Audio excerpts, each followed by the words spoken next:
evening, students. Today we will discuss about the numerical which is based on electric field.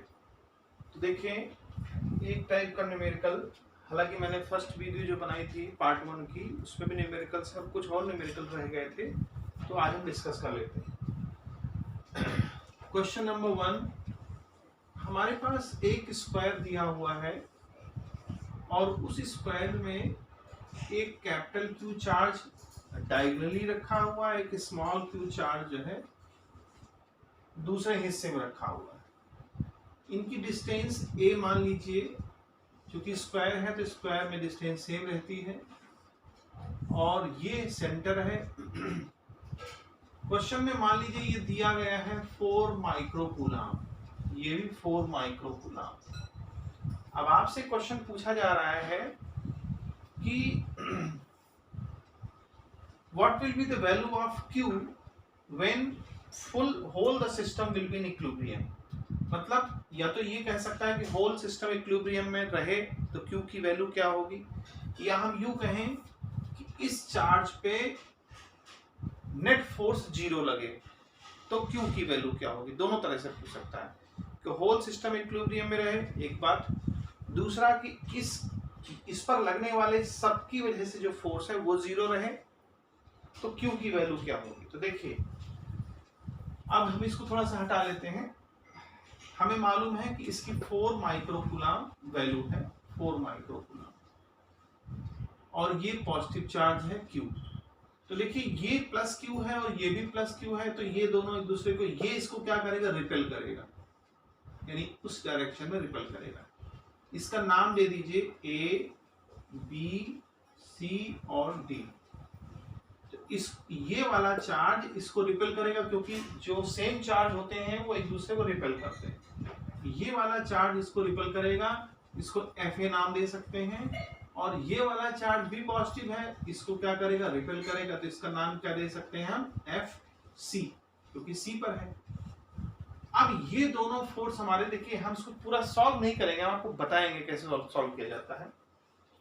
ये वाला charge इसको repel कर रहा है, ये वाला चार्ज इसको रिपेल कर रहा है, तो इन दोनों का रिजल्टेंट क्या होगा, तो इन दोनों का रिजल्टेंट ठीक इसके बीच में होगा। क्यों? क्योंकि इसकी और इसकी वैल्यू सेम है। जब वैल्यू सेम है और दोनों ही इसी पे काम कर रहे हैं, इसी चार्ज पर, तो उन पर बराबर फोर्स काम करेगा। और जब इक्वल फोर्स 90 डिग्री पे देखने लग रहा है, दोनों 90 डिग्री पर लग रहे हैं, अगर कोई भी दो फोर्स अगर 90 डिग्री पर हैं और दोनों इक्वल हैं, तो इनका रिजल्टेंट हमेशा सेंटर पर आएगा इन दोनों के, और उसका फार्मूला क्या होगा, इसको अगर F1 कहें और इसको F2 कहें तो आएगा F1 square plus F2 square. तो बताने का मतलब ये है कि ये FC और FA, ये आपस में इनका नेट रिजल्टेंट F आएगा F डैश। तो F डैश कितना होगा, under root FA square plus FC square. या ये बात क्लियर हो गई होगी कि इसने इस पर फोर्स लगाया FA, इसने इस पर लगाया FC, दोनों का रिजल्ट क्या आया, इधर आएगा, हमने मान लीजिए F डैश लिया। अब ये वाला फोर्स और ये वाला फोर्स आपस में कैसे होंगे, रिपल्सन लगाएंगे, जाहिर सी बात है रिपल्सन लगाएंगे। लेकिन अगर ये फोर्स और ये फोर्स रिपेल करेंगे तो ये दोनों फोर्स, इनको और इनको रिपल्सन की वजह से ये फोर्स ऐसे काम करेगा इस पर, तो ये कभी स्टेबल रहेगा ही नहीं।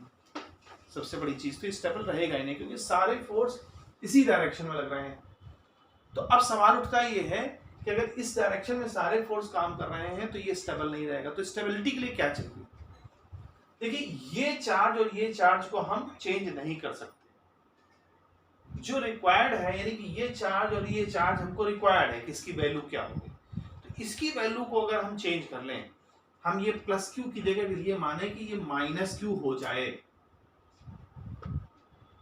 Let's say plus Q charge minus अगर हो तो क्या होगा, तो ये होगा कि ये माइनस Q चार्ज और प्लस Q चार्ज आपस में अट्रैक्शन करेंगे इस डायरेक्शन में, ये वाला चार्ज भी अट्रैक्शन करेगा इस डायरेक्शन में, और इन दोनों का रिजल्टेंट इस डायरेक्शन में आएगा। जब इन दोनों का फोर्स इस डायरेक्शन में आएगा तो इसकी वजह से लगने वाला ये वाला फोर्स और इन दोनों की वजह से लगने वाला ये फोर्स आपस में इक्वल और अपोजिट होंगे, तो ये चार्ज हमारा स्टेबल होगा। तो क्वेश्चन में हम क्या लिखेंगे, Q must be in negative,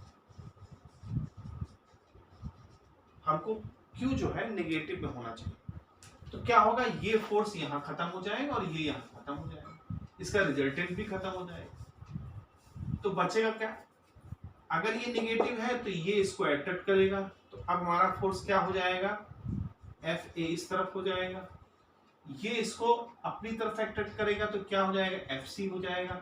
इन दोनों का रिजल्टेंट क्या होगा, F डैश। अब यहाँ जो हमने F डैश माना था इधर हो जाएगा। ये तो हमने ठीक कर लिया कि F डैश इस डायरेक्शन लगेगा। ये वाला चार्ज इसको क्या करेगा, रिपेल करेगा, तो इसको हम F डबल डैश मानेंगे। क्लियर होगी। पहले हम लोगों ने प्लस माना था तो वो सब रिपेल, सब उधर जा रहे थे, सारे फोर्स इधर की तरफ काम कर रहे थे, तो वो कभी जीरो हो ही नहीं सकता, क्योंकि किसी भी चार्ज को अगर स्टेबल होना है तो उस पर नेट फोर्स जीरो होना चाहिए। तो ये भी इस पर इधर लगा रहा था, ये भी इस पर नेट फोर्स इधर काम कर रहा था दोनों की वजह से, और ये तो रिपेल कर ही रहा था, तो सारे फोर्स उधर काम कर रहे थे। इसीलिए हमने क्या किया, इसको नेगेटिव माना, सो दैट ये इसको अट्रैक्ट करेगा, सो दैट ये इसको अट्रैक्ट करेगा और इन दोनों का रिजल्टेंट इधर आएगा, और ये जो फोर्स इस पर काम कर रहा था वो उधर जाएगा, ये और ये आपस में इक्वल हो जाए। अगर ये इक्वल हो जाएंगे F डैश और F डबल डैश, तो हमारा रिजल्टेंट जो है, जो फोर्स इस पर काम कर रहा है, अगर इक्वल हो गए तो एट डी नेट फोर्स हमारा क्या हो जाएगा, जीरो। और जब नेट फोर्स जीरो हो जाएगा तो वहां से Q की वैल्यू फाइंड कर सकते हैं। देखिए कैसे, ये FA हमारा कितना आएगा, अब अगर इसको हम सॉल्व करना चाहें तो FA की वैल्यू क्या होगी, 1/4 पाई एप्सिलॉन नॉट माइनस, तो लेते नहीं फोर्स में, Q into capital Q upon distance A है, A स्क्वायर हो जाएगा, इसको स्क्वायर करेंगे प्लस FC, ये वाला सेम यही चीज आएगा, 1/4 pi epsilon not Q into Q upon A square, और इसका भी स्क्वायर करेंगे, इसको सॉल्व करेंगे F डैश आएगा, वो F डैश हम यहां लिखेंगे। क्लियर हो गई बात, ये F डैश हम कहां लिखेंगे, यहां लिखेंगे, और F डबल डैश कैसे मिलेगा, वो इससे मिलेगा। तो F डबल डैश हमारे पास क्या आएगा, वो आएगा 1/4 pi epsilon not Q into Q, दोनों Q स्क्वायर हो जाएंगे, और ये डिस्टेंस निकालनी पड़ेगी। ये डिस्टेंस कैसे निकालेंगे, देखिए ये राइट एंगल ट्रायंगल की थ्योरम लगाएंगे, A स्क्वायर, ये बचेगा हमारा अंडर रूट A√2, ये पूरी डिस्टेंस होगी A√2। उसी फार्मूले से देखिए, इसको लगाना बहुत आसान, A square plus A square और उसका स्क्वायर रूट, तो क्या आ जाएगा A√2। अब A√2 आएगा तो यहां से हम इसका, चूंकि यहाँ डिस्टेंस का स्क्वायर होता है ये पूरी डिस्टेंस का, तो A√2 का स्क्वायर कर देंगे, ये F डबल डैश आ गया। अब इसकी वैल्यू यहां पुट कर देंगे, इसको यहां पुट कर देंगे, दोनों को सॉल्व करेंगे। जब दोनों को सॉल्व करेंगे तो दोनों से वैल्यू हमें Q की मिल जाएगी। तो इस तरह से इसको सॉल्व किया जाता है। एक टाइप का ये क्वेश्चन आ सकता है, आता है, इंपॉर्टेंट है, इसलिए मैं डिस्कस किया। चलिए दूसरे क्वेश्चन की तरफ चलते हैं, ये हटा देता हूं मैं। अब दूसरा क्वेश्चन हम ये देखते हैं कि अगर मान लें तीन चार्ज हमारा ट्रायंगल बना रहे हैं, तीन चार्ज ऐसे रखे हैं जो राइट एंगल ट्रायंगल में असेंबल हैं, तो उस पर भी हमको नेट फोर्स निकालने को आ सकता है। तो देखिए जरा कैसे करेंगे। A, B और C, इस तरह से थोड़ा सा फिगर हमको ठीक करना पड़ेगा। ये क्वेश्चन नंबर 2 है। A की वैल्यू 2 माइक्रोकूलम, इसकी -2 माइक्रोकूलम, डिस्टेंस कुछ भी आप ले लें, मान लीजिए ये 3 सेंटीमीटर है, ये 4 सेंटीमीटर है, मुझे पूरा सॉल्व नहीं करना, मुझे बताना है, तो ये हो जाएगी 5 सेंटीमीटर, ठीक है, ये C पॉइंट है। अब देखिए यहां पर हमको चार्ज दिया गया है सी पर इलेक्ट्रिक फील्ड पता करनी है, सी पर चार्ज दे दिया गया है, सी पर इलेक्ट्रिक फील्ड पता करनी है। देखिए अब इसकी वजह से इलेक्ट्रिक फील्ड क्या होगी इस डायरेक्शन में, अवे फ्रॉम द चार्ज, तो इसको हम ई ए कह सकते हैं। इलेक्ट्रिक फील्ड पॉजिटिव के लिए अवे होती है, ठीक है। और ये देखिए 90 डिग्री का है, पहले से बता दें आपको, राइट एंगल ट्रायंगल है। -2 की वजह से टूवर्ड्स होगी, इस डायरेक्शन में होगी, तो इसको क्या बोलेंगे, ईबी। अब कहता है नेट फील्ड निकालिए सी पर, तो हमारे पास दो फील्डें आ गई, एक ई आ गया, दूसरा ईबी, और दोनों 90 डिग्री पे है। सबसे खास बात यह है, तो जब दो फील्डें 90 डिग्री में है, तो हमारे पास एक फार्मूला होता है, नेट फील्ड ई पर आ जाएगा √EA² प्लस EB²। अब EA कैसे निकालेंगे, ये तो छोटी सी बात है, आप निकाल सकते हैं 1/4πε0 Q 2 माइक्रो कूलम, और डिस्टेंस 3 सेंटीमीटर है, 3 × 10⁻² का होल स्क्वायर। ऐसे ही ये निकालेंगे, वैल्यू पुट करेंगे, नेट फील्ड आ जाएगा। लेकिन अगर मान लीजिए ये राइट एंगल ट्रायंगल ना होता, कोई दूसरा ट्रायंगल होता जिसमें ये एंगल हमको कुछ और दिया होता, मान लीजिए थीटा दिया होता, तब आप फार्मूला क्लास 11 का लगाते, √EA² EB² और +2EA EB cos जो भी दिया होता cos थीटा, ये फार्मूला लगाते। तो थीटा तो दिया ही होगा, 120 होगा, 60 होगा, तो वो क्वेश्चन पे डिपेंड करेगा। तो इस तरह से इसको लगाया जाता है। फिर से समझ लें, इसकी वजह से इलेक्ट्रिक फील्ड इस डायरेक्शन में, इसकी वजह से टुवर्ड्स, दोनों का नेट हमने निकाला, क्योंकि 90 डिग्री थे तो मैं डायरेक्ट शो कर दिया 90 डिग्री के लिए। अगर ये 90 ना होता, थीटा होता, तो इसको इस तरह से निकालता। तो उम्मीद है चीज समझ में आई होगी। नेक्स्ट न्यूमेरिकल पे चलते हैं। देखिए बहुत सारे न्यूमेरिकल्स हैं अलग अलग टाइप के, तो मैंने वो न्यूमेरिकल्स लिए हैं जो आप लोगों को समझ में आ जाएं आसानी से, और इसमें कोई खास बात नहीं। अब हम लोग नेक्स्ट न्यूमेरिकल पे चलते हैं कि एक हमारी इलेक्ट्रिक फील्ड कहीं पर है। इलेक्ट्रिक फील्ड देखिए हमने बना ली, ये पॉजिटिव प्लेट है, इसको पॉजिटिव प्लेट कहें, और इसको नेगेटिव प्लेट कहें, या यूं कहने कि यहाँ पॉजिटिव चार्ज है और यहाँ नेगेटिव। ऑलरेडी एक इलेक्ट्रिक फील्ड प्लस, देखिए इलेक्ट्रिक फील्ड प्लस से माइनस की तरफ होती है, ध्यान रखें। तो ये इलेक्ट्रिक फील्ड है पहले से।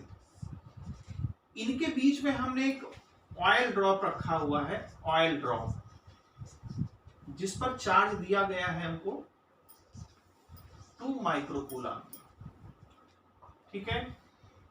तो कहता है, और इस इलेक्ट्रिक फील्ड की वजह से जो फोर्स काम कर रहा है इस पर, वो ऊपर की तरफ काम करेगा। देखिए ये पॉजिटिव है, पॉजिटिव ऑयल ड्रॉप है, देखिए पॉजिटिव तो है ही, क्योंकि 2 माइक्रो कूलम है तो पॉजिटिव होगा। तो इस पर फोर्स कहाँ काम करेगा, ऊपर की तरफ काम करेगा। क्यों? क्योंकि ये प्लस है और ये प्लस है, तो इसको रिपेल करेगा। नेगेटिव वाला इसको अट्रैक्ट करेगा, तो हमारा जो फोर्स काम करेगा वो उस डायरेक्शन में काम करेगा। ये हो गया हमारा फोर्स जो कि ऊपर की तरफ काम करेगा। अब चूंकि ऑयल ड्रॉप में चार्ज है, तो इसका कुछ अपना मास भी होगा, जिसकी वजह से इसका जो वेट है वो नीचे की तरफ काम करेगा, ऑयल ड्रॉप का वेट।